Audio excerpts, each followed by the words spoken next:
संत श्री आसाराम जी बापू एक गृहस्थ योगी है। महर्षि वेदव्यास, वशिष्ठ और याज्ञवल्क्य आदि की तरह गृहस्थ जीवन की मर्यादाओं का पालन करते हुए वे ऋषि जीवन बिता रहे हैं। लौकिक दृष्टि से उनके परिवार में पत्नी लक्ष्मी देवी, पुत्र नारायण और पुत्री भारती है। लक्ष्मी देवी के लिए बापू सिर्फ पति ही नहीं, गुरु, मित्र और इष्ट आराध्य भी हैं। वे बापू को पाकर अपने आप को धन्य मानती हैं। मेरे मन में पहले से ठान लिया कि जो पति की इच्छा हो वो अपनी इच्छा उसमें मिला दीजिए, अपना कुछ आग्रह नहीं रखना चाहिए। इसलिए स्वामी जी ने पहले से ही बोल दिया शादी के दूसरे तीसरे दिन कि तो जो तेरे को मेरे साथ रहना है तो मैं जैसा इच्छूं वैसा तेरे को करना पड़ेगा। मैं कहाँ जंगलों में चला जाऊं तो तेरे को बोलूं तो तेरे को तैयार रहना पड़ेगा। ऐसा करेगी तो ठीक मेरे साथ निभ सकेगा, नहीं तो फिर जैसे अपने माँ बाप से पूछ ले उनका क्या राय है। तो मैंने बोला जब शादी मेरी आपके साथ हुई है तो फिर मेरे को लेना है, माँ बाप को नहीं लेना है। इसलिए मैं आपके साथ जहाँ भी आप कहेंगे, जैसे भी आप कहेंगे, मैं वैसे तैयार हूँ। पुत्री भारती के लिए बापू केवल उनके ही सद्गुरु नहीं, पूरे जगत के गुरु हैं। स्वामी जी एक ऐसी स्थिति पर है कि जहाँ पर कई दुर्जन अपनी दुर्जनता को छोड़कर सज्जन बन जाते हैं। चंबल की घाटी के डाकू भी यहाँ पर सुधर जाते हैं। कई लोगों को यहाँ पर अपनी नई दिशा मिलती है, जिसको दिशा को पाकर लोग अपनी कार्य कुशलता और अपने संसार में या परमार्थ में सफलता प्राप्त करते हैं। कितने लोग स्वामी जी के चरणों में झुकते हैं, कितने लोग जब अनुभव बताते हैं तो बड़ी प्रसन्नता होती है सुन के। अहोभाव और श्रद्धा से हृदय भर जाता है कि जिस के चरणों में सारी दुनिया नतमस्तक होती है, जिसके चरणों में आज कितने कितने लोग झुकते हैं, वो मेरे गुरु हैं, मेरे पिता भी हैं। कृष्ण को सब लोग कहते थे कि ये जगत के गुरु हैं, और आज तो देखते हैं कि स्वामी जी एक ऐसी स्थिति पर है जो आज कहना पड़ता है कि स्वामी जी न केवल हमारे और आपके बल्कि पूरे विश्व के गुरु हैं। गीता कहती है शुचि नाम श्रीमताम गेहे योग भ्रष्टोपि जायते अथवा योगी नामेव कुले भवति धीमताम।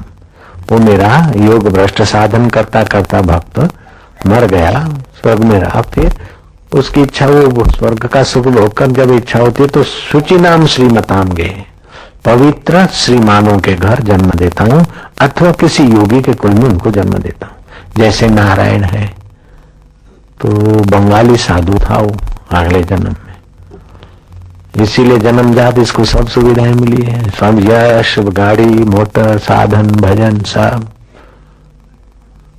और फिर भी सब होते हुए भाई साहब फक्कड़।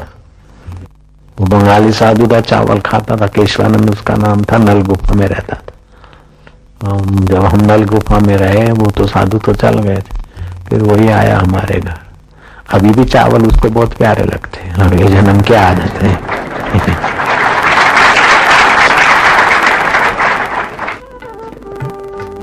पुत्र नारायण का पालन पोषण प्रारंभ से ही बापू के कठोर अनुशासन में हुआ। उनकी दिनचर्या माता पिता को दंडवत प्रणाम से शुरू होती।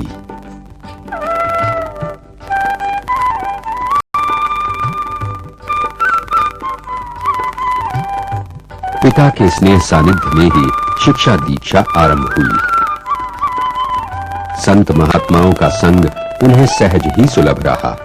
ब्रह्मनिष्ठ योगी के कुल में जन्म लेने के कारण साधना और उपासना उनके जीवन का अंग बनी। पिता का प्यार, सद्गुरु का मार्गदर्शन। पिता के रूप में पूर्ण पिता है, मेरी नजर में पूर्ण पिता है, क्योंकि ऐसी आध्यात्मिक ऊंचाइयों को छूते हुए भी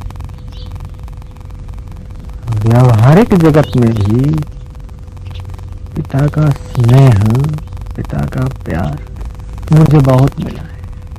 बापू ये कहते हैं कि मैं गुरु भी हूँ, पिता भी हूँ और मित्र भी हूँ। इसलिए मेरे को केवल पिता और गुरु का फायदा नहीं है, मेरे को 3 फायदे हैं। मित्र हैं तो वही है, पिता हैं तो वही है, गुरु हैं तो वही। विश्व के कण कण में व्याप्त परमात्मा का साक्षात्कार करने वाले बापू जैसे ब्रह्म ज्ञानी संतों को परिवार, जाति, धर्म, संप्रदाय, देश और काल की सीमाओं में नहीं बांधा जा सकता।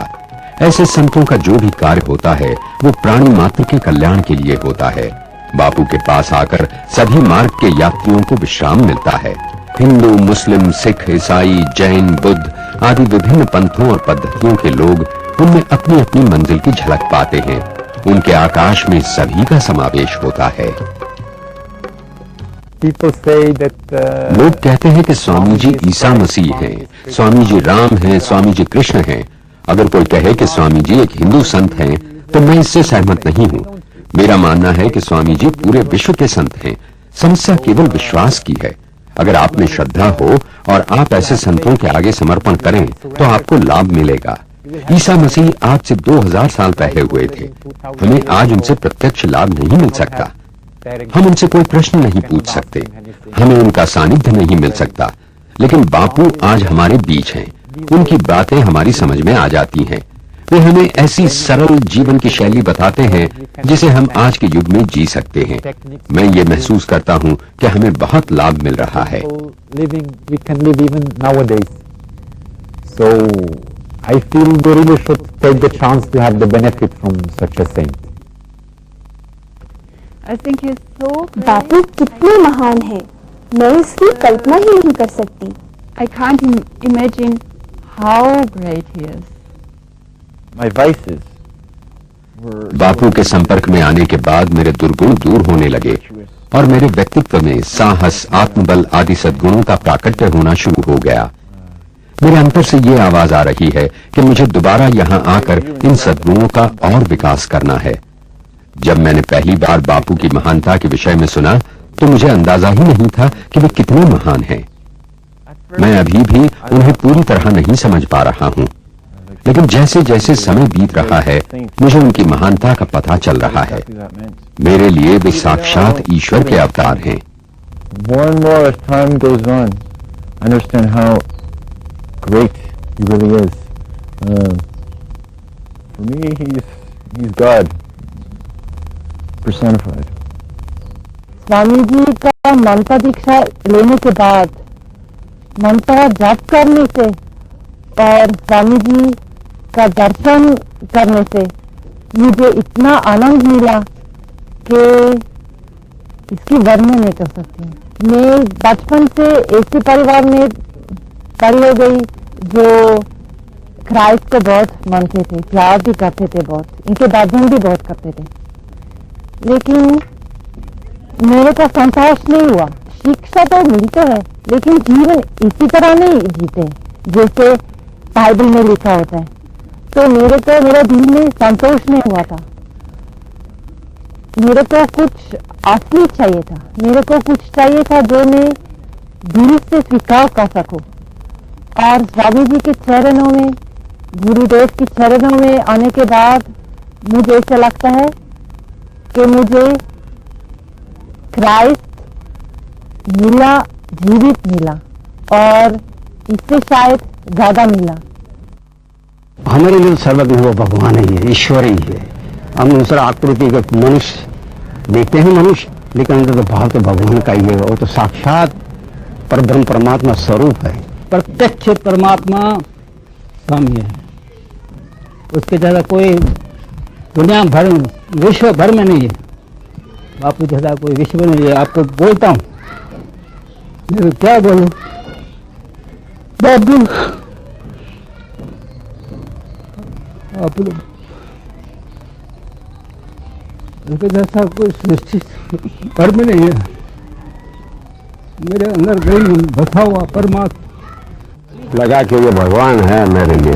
उस दिन से मैं उनके चरणों में गया और उस दिन से आज तक मैं उनको भगवान ही देखता हूँ और मुझे निश्चय हो गया।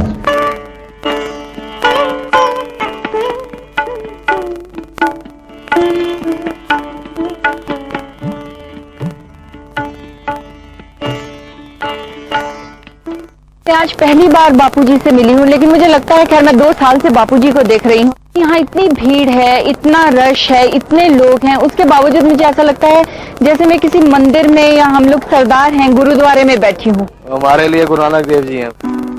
बापू का सानिध्य पाने के लिए हिंदू, सिख और ईसाई ही नहीं, मुसलमान भी इच्छुक रहते हैं।